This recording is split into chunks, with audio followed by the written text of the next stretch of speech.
We want to get an idea of extending this deadline for closures of the U.S. Embassy through the 10th. What does that illustrate about the severity of the threat? Well, it demonstrates that, at least at this point, the threat streams are still credible. The agencies are likely moving on all threat streams in coordination with our allies in the region. And at this point, given that no attack has occurred, it's the administration erring on the side of caution by extending it through the remainder of the Muslim holiday of Ramadan. And Chad, what does it say about Al-Qaeda?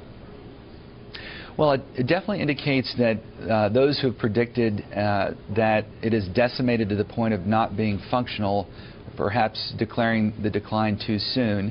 It also indicates that at this stage, what we saw, which is with the decapitation of the core Al-Qaeda, i.e. the killing of bin Laden, we're now seeing version 2.0 of Al-Qaeda, which is a leaderless jihad, where you've got, unlike a snake where if you cut off the head, that body dies, this is more like a cancer where it metastasizes and there are cells throughout the body that have to be attacked individually. And so we have to keep checking in to make sure that this cancer is in remission. Chad, does that make Al-Qaeda 2.0 or 3.0 more dangerous, perhaps, than the original version?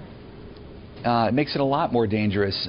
Just like in the Cold War, when our main adversary was the Soviets and it was a bilateral dynamic. In this case, it's a much more multi-faceted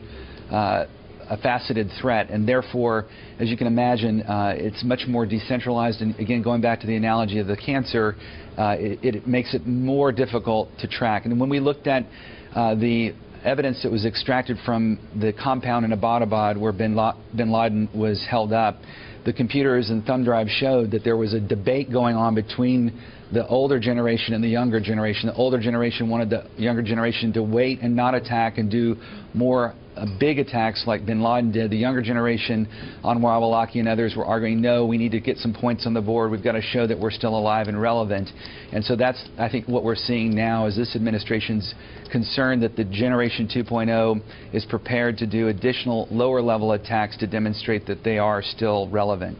You know, Chad, you say they're more dangerous, but they also violated traditional terrorist methods like using a cell phone. I mean, what is that helped the U.S. government be able to track down these threats?